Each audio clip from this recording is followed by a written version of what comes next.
Les sujets du jour de la revue fiduciaire.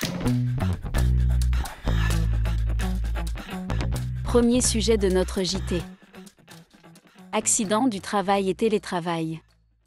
L'accident survenu pendant la pause déjeuner du télétravailleur est-il un accident du travail?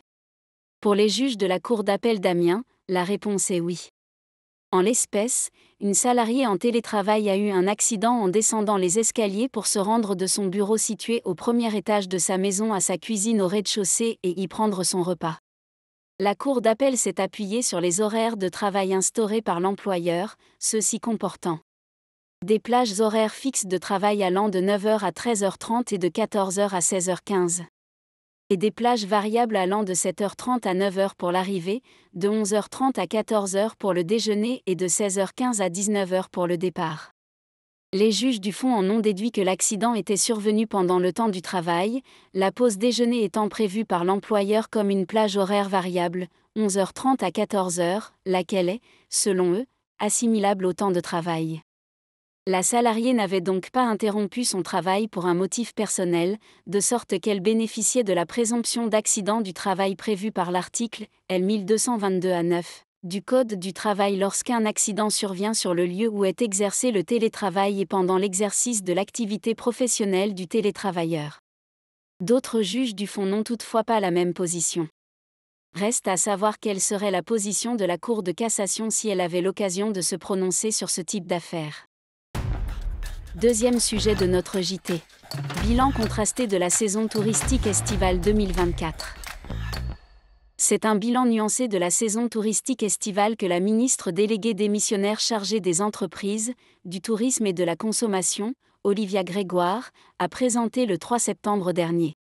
L'été 2024 succède à un été 2023 qui avait battu tous les records de fréquentation et de dépenses.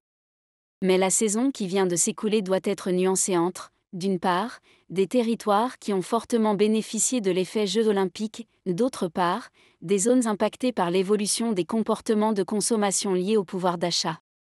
La part des Français restés sur le territoire national est restée stable par rapport à 2023, à 88% contre 89%. Le bilan révèle deux phénomènes en 2024, un report significatif des départs vers le mois d'août et une augmentation des courts séjours. Face à un pouvoir d'achat plus contraint, les Français ont adapté leurs pratiques, notamment en allant moins au restaurant pour 27% d'entre eux. Les Français ont, de plus, privilégié les hébergements individuels, qu'ils jugent moins coûteux et plus souples, que par exemple l'hôtellerie de plein air.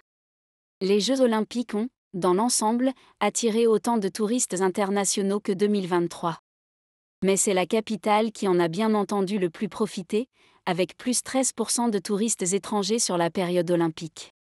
Hormis ces visiteurs étrangers, 1,4 million de touristes français sont également venus à Paris sur la période des Jeux, soit plus 27% par rapport à l'été 2023. Les territoires méditerranéens ont été les plus dynamiques cet été et le littoral reste la destination la plus plébiscitée par les Français. Troisième sujet de notre JT. Taux de TVA.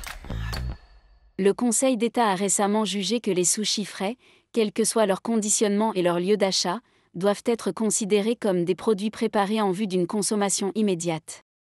Leur vente doit, par conséquent, relever du taux intermédiaire de TVA de 10% et non pas du taux réduit de 5,5%. L'administration fiscale en tire les conséquences en rapportant sa doctrine. Par tolérance, les contribuables peuvent se prévaloir de la doctrine antérieure jusqu'au 30 septembre 2024.